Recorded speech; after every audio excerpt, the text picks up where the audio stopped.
Bharat America మధ్య మధ్యంతర వాణిజ్య ఒప్పందం ఖరారుకు సంబంధించిన మరిన్ని వివరాలపై ఆర్థిక నిపుణులు రేవంత్ చలమలతో ఈటీవీ ముఖాముఖి.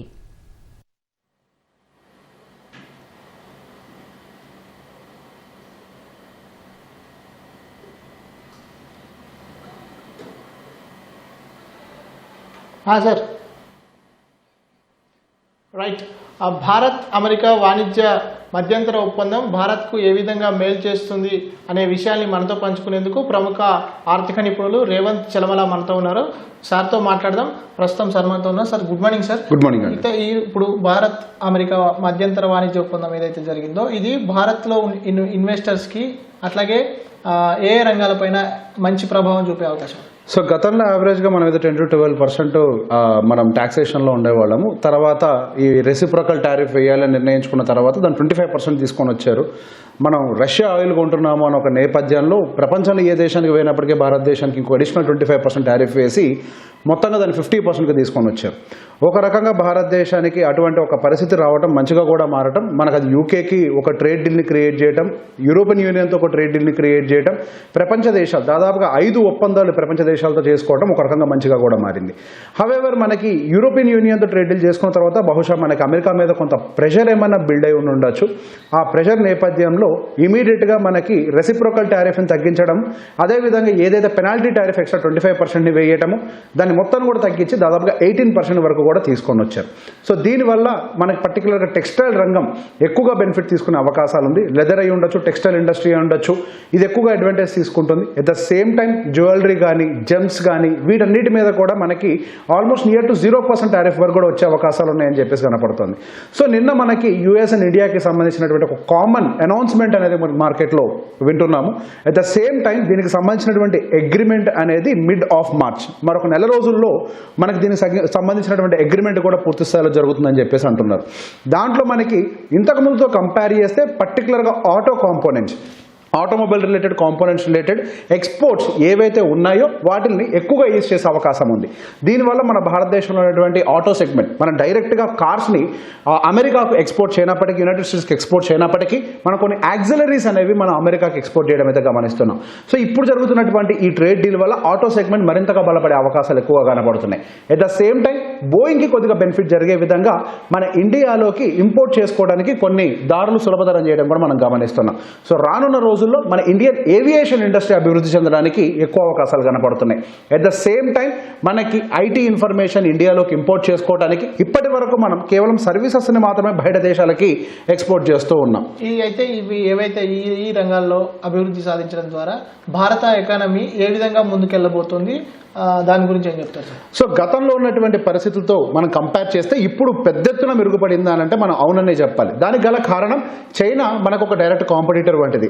చైనా +1 అనే ఒక నేషన్ నినాదం మనకి ప్రపంచవ్యాప్తంగా కనపడుతుంది. కేవలం చైనా మీద మాత్రమే కాదు, మనం వేరే ఇంకొక దేశాన్ని కూడా ఎంచుకోవాలి అనుకున్న సమయంలో భారతదేశం నెంబర్ 1 స్థానాన్ని తీసుకుంటుంది చైనా తర్వాత.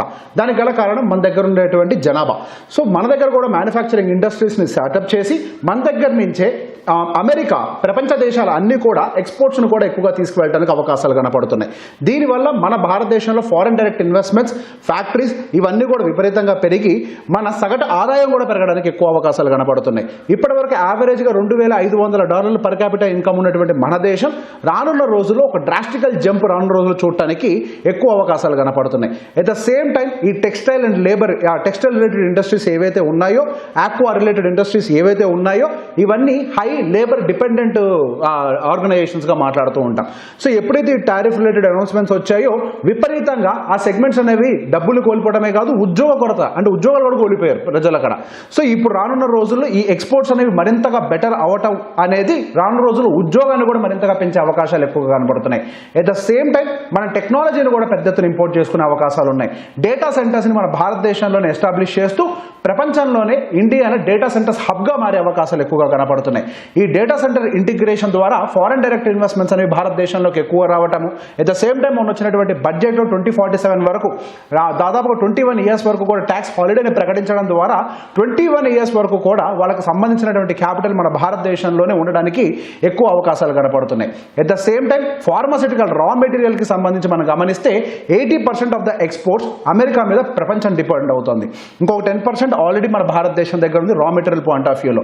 ఇప్పుడు చైనా మీద డిపెండెన్సీ తగ్గించుకోవాలి అన్న ఒక ఉద్దేశంలో అండ్ ఈ ట్రేడ్ డీల్ రానున్న రోజుల్లో ఫార్మాసిటికల్ ఇండస్ట్రీని మరింతగా ప్రభావితం చేయొచ్చు. అందులో పర్టికులర్గా మనం ఫార్మాసిటికల్ క్యాపిటల్గా చెప్పుకునేటువంటి మన హైదరాబాద్ ఎక్కువగా బెనిఫిట్ అవ్వడానికి అవకాశాలు కనపడుతున్నాయి. అయితే ఈ ట్రేడ్ డీల్ వల్ల దౌత్యపరంగా అంటే డిప్లొమసీలో మనం భారత్ ఏ విధంగా వ్యవహరించబోతుంది, మనకి ఏమైనా బెనిఫిట్ జరిగే అవకాశం ఉంది? సో బేసిక్గా మనం ఇక్కడ ఫార్మర్స్ని ఏమైనా పనంగా పెడతారని చెప్పేసి అనుకున్నాం. ఫార్మర్స్ పాయింట్ ఆఫ్ వ్యూలో మన భారతదేశం చాలా క్లియర్ స్టాండ్స్లో ఉంది. పెద్ద ఎత్తున ఫార్మర్స్కి ఇంపాక్ట్ జరగకుండా కేవలం ఏవైతే మనకి రా ఫీడ్ మెటీరియల్ ఉంటుందో, ఏదైతే భారతదేశంలో పెద్ద ఎత్తున మ్యానుఫ్యాక్చరింగ్ జరగట్లేదో రా ఫీడ్ మెటీరియల్కి సంబంధించి మేము దాన్ని మాత్రమే ఇంపోర్ట్ చేసుకుంటామని చెప్పేసి ఇటు ఇండియన్ ఫార్మర్స్ ఇంట్రెస్ట్ని కూడా ప్రొటెక్ట్ చేసుకుంటూ అటు ప్రపంచ దేశాల దగ్గర ఉండేటువంటి వాళ్ళకి సంబంధించినటువంటి కోరికలను కూడా నెరవేర్చే విధంగా ఒక డిప్లొమాటిక్ వేలో మన భారతదేశం ఈ ట్రేడ్ డీల్ని అగ్రిమెంట్ చేయడానికి అయితే మనం గమనిస్తున్నాం, 4 అడుగులు వేయడానికి. అట్ ద సేమ్ టైం భారతదేశం ఎప్పుడు కూడా ప్రపంచ దేశాల మీదకి కాలు దువ్వే ప్రయత్నం చేయదు. ఇప్పుడు రష్యన్ ఆయిల్ యొక్క ఇంపోర్ట్స్ని ఆపేయటం ద్వారా రష్యాకి సంబంధించినటువంటి పరిస్థితులు అంటే మనకి వాళ్ళకు ఉన్నటువంటి సంబంధాలు ఏమైనా దెబ్బతింటాయని మనం పెద్ద ఎత్తున భయపడుతున్నాం. కానీ అక్కడ క్లియర్గా కనపడుతోంది మన ఇప్పటివరకు మన భారతదేశ ప్రభుత్వం మేము పూర్తి స్థాయిలో రష్యాతో సంబంధాలు తెంపుకుంటామని కానీ, రష్యా దగ్గర నుంచి క్రూడ్ ఆయిల్ ఇంపోర్ట్ని పూర్తి స్థాయిలో ఆపేస్తామని కానీ మన దగ్గర నుంచి ఎటువంటి పెద్ద ఎత్తున న్యూస్ అయితే లేదు. ఇక్కడ మన దగ్గర ఉన్నటువంటి డీల్ ఏంటి, $500 బిలియన్ వరకు కూడా మనం అమెరికా దగ్గర నుంచి ఇంపోర్ట్ చేసుకుంటామని చెప్తున్నాం. అందులో పెట్రోకెమికల్ మెటీరియల్స్ ఉంటాయి, ఏవియేషన్ రిలేటెడ్ ఉంటుంది, at the same time technology related imports కూడా ఉంటాయి. ఇక్కడ కేవలం పెట్రోకెమికల్ దగ్గర నుంచి $500 బిలియన్ అన్న మాట క్లియర్గా చెప్పలేదు. సో రష్యాతో కూడా పూర్తి స్థాయిలో సంబంధాలను తెంపుకోకుండా మన వాళ్ళు దాన్ని మేనేజ్ చేసే ప్రయత్నం చేస్తున్నారు. ఇప్పుడు మన రష్యా దగ్గర నుంచి డిస్కౌంటెడ్ ప్రైస్లో ఏదైతే క్రూడ్ ఆయిల్ కొంటున్నామో అక్కడ రష్యా ఉక్రెయిన్ యుద్ధం జరగడం వల్ల వాళ్ళు మనకి డిస్కౌంటెడ్ ప్రైస్లో ఇస్తున్నారు. ఎప్పుడైనా ఈ రష్యా ఉక్రెయిన్ వార్ కనుక ఆగిపోయినట్లయితే వాళ్ళు కూడా డెఫినెట్గా ప్రపంచ మార్కెట్లో ఏదైతే ప్రైజులు నడుస్తున్నాయో ఆ ప్రైజింగ్కే మనకు కూడా ఇస్తారు. సో ఇంతకుముందు మనం ఏదైతే మన ఎనర్జీని లోవర్ ప్రైస్లో ఇంపోర్ట్ చేసుకుంటున్నాం అది పెద్ద స్థాయిలో మన భారతదేశాన్ని ఇంపాక్ట్ చేస్తుందని ఆలోచించి తర్వాత మనం దాన్ని ఒకసారి డీకోడ్ చేసే ప్రయత్నం చేస్తే ఒక విషయం క్లియర్గా అర్థమవుతోంది. ఇది ఒక టెంపరీ ప్రాబ్లం మాత్రమే, ఏది డిస్కౌంటెడ్ ప్రైస్లో మనం ఏదైతే కొంటున్నామో. So at the same time అమెరికాతోటి సంబంధాలు మనకి పాడు కాకుండా, రష్యాతోటి మనకు ఉండేటువంటి సంబంధాలు పాడు కాకుండా, యూరోపియన్ యూనియన్తో మనకు ఉండేటువంటి సంబంధాలు మరింతగా బలపరుస్తూ యూరోపియన్ యూనియన్ అనేది అమెరికాతో ఎప్పుడు జట్టుగా ఉంటుంది. అటువంటి యూరోపియన్ యూనియన్ అమెరికాతో మనం ట్రేడ్ డీల్ చేసుకోకముందే అక్కడ ఉండేటువంటి దేశాలన్నీ కూడా మన భారతదేశంతో ట్రేడ్ డీల్ని చేసుకొని మన భారతదేశం యొక్క బలాన్ని ఏంటి అని చెప్పి అమెరికాకే ప్రూవ్ చేసింది. దాంతో ఇమీడియట్గా మన భారతదేశానికి కూడా ఒక ట్రేడ్ డీల్ని ఫైనలైజ్ చేయాలని చెప్పేసి ఇమీడియట్గా మన బడ్జెట్ అనౌన్స్ చేసిన 1 డేలోనే మనకి అనౌన్స్మెంట్ కూడా జరగడం గమనిస్తున్నాం. సో భారతదేశంతో ఉండేటువంటి సంబంధాలని కొంచెం పాడు చేసుకున్నా కానీ దాని యొక్క నష్టాన్ని ఎక్కువగా చూసేది ప్రపంచ దేశాలను ఒక విషయం క్లియర్గా మనకు అర్థమవుతోంది. ఈరోజు అమెరికా పెద్ద ఎత్తున టారిఫ్లు భారతదేశం మీద వేయటం వల్ల మనం ఇండియా దగ్గర నుంచి 44% యాజ్ ఆఫ్ నో ఎక్స్పోర్ట్స్ని కోల్పోయామని మనం ఆలోచిస్తున్నాం. కాకపోతే అక్కడ ప్రజలకి ఏవైతే వస్తువులు మనం ఎక్స్పోర్ట్ చేస్తున్నామో వాటి మీద విపరీతమైన కాస్టింగ్ పెరగడం, భారం పెరగడం కూడా మనం గమనించాలి. ఈరోజు భారతదేశంతో కంపేర్ చేస్తే అమెరికా దయనీయమైన పరిస్థితుల్లో ఉంది, అప్పులో ఊబిలో ఇరుక్కుపోయి ఉంది, హై ఇన్ఫ్లేషన్తో బాధపడుతోంది. అక్కడ వాళ్ళకి కనీసం అక్కడ ఉన్నటువంటి ప్రజలకి సరైన ఉద్యోగాలు కూడా లేనటువంటి పరిస్థితి, ఉన్న ఉద్యోగాల్లో జీతాలు లాస్ట్ 5 సంవత్సరాల నుంచి పెరగనటువంటి పరిస్థితి. కాకపోతే వాళ్ళకు ఉండేటువంటి ఆ రా మెటీరియల్ డైలీ వాడుకునేటువంటి వస్తువుల యొక్క ధరలు మాత్రం గణనీయంగా పెరగడం గమనించాం. ఫెడ్ చైర్మన్ ఎప్పటి నుంచో చెప్తున్నారు ఈ టారిఫ్ రిలేటెడ్ ఇంపాక్ట్ అనేది ఇన్ఫ్లేషన్ పాయింట్ ఆఫ్ వ్యూలో అమెరికాని పెద్ద స్థాయిలో ఇంపాక్ట్ చేస్తుందేమో అని చెప్పేసి వాళ్ళు ఏమనంటే అమెరికా వాళ్ళు మీరు తీసుకొచ్చే సంస్థల్ని మా దేశంలో ఎస్టాబ్లిష్ చేయండి, మా దగ్గర ఎస్టాబ్లిష్ చేసినట్లయితే మీకు పూర్తి స్థాయిలో టారిఫ్ను కూడా తీసేస్తామని చెప్పేసి మాట్లాడుతున్నారు. మనం ప్రాక్టికల్గా ఒక విషయాన్ని గమనించాలి. ఎప్పటి నుంచో అక్కడ వాళ్ళు ప్రోడక్ట్ని డెవలప్ చేసినప్పటికీ దాని మ్యానుఫ్యాక్చరింగ్కి చైనా మీద డిపెండ్ అవ్వడం గల కారణం చైనా దగ్గర ఉండేటువంటి లేబర్ ఫోర్స్.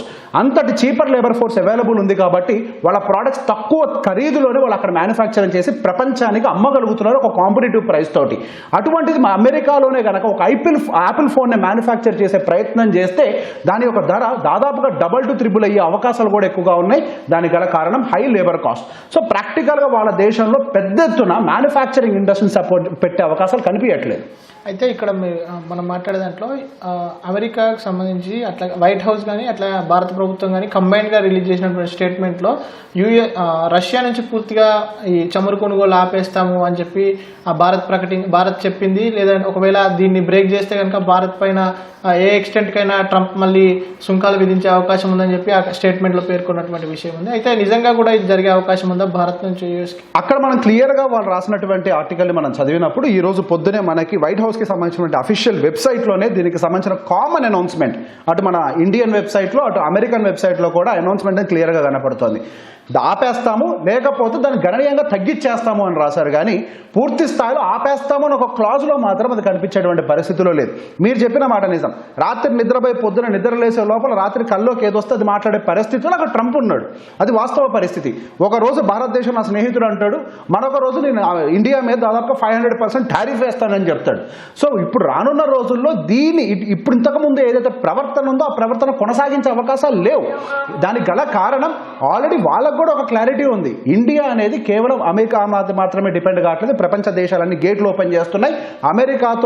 ఇండియాతో కనుక మనం సరైన డీల్ని కానీ ఫ్రెండ్షిప్ని కానీ మెయింటైన్ చేయకపోతే అమెరికాకే నష్టం అనే విషయం వాళ్ళ క్లారిటీ ఉంది. కాబట్టి పెద్ద ఎత్తున దూకుడు ప్రవర్తన ఇక్కడ నుంచి ఉండకపోవచ్చు అని అనుకుంటున్నాను. Thank you so much. So ఇవి మొత్తంగా రేవంత్ చలమల గారు చెప్తున్నటువంటి విషయాలు. భారత్ అమెరికా వాణిజ్య మధ్యంతర ఒప్పందం ఏదైతే ఉందో అది భారత్కి మరింత మేలు చేస్తుందని చెప్పి అభిప్రాయాన్ని వ్యక్తం చేస్తున్నారు. కెమెరామెన్ ప్రేమ్తో శివరామ్ కృష్ణ ప్రసాద్, ఈటీవీ న్యూస్, హైదరాబాద్.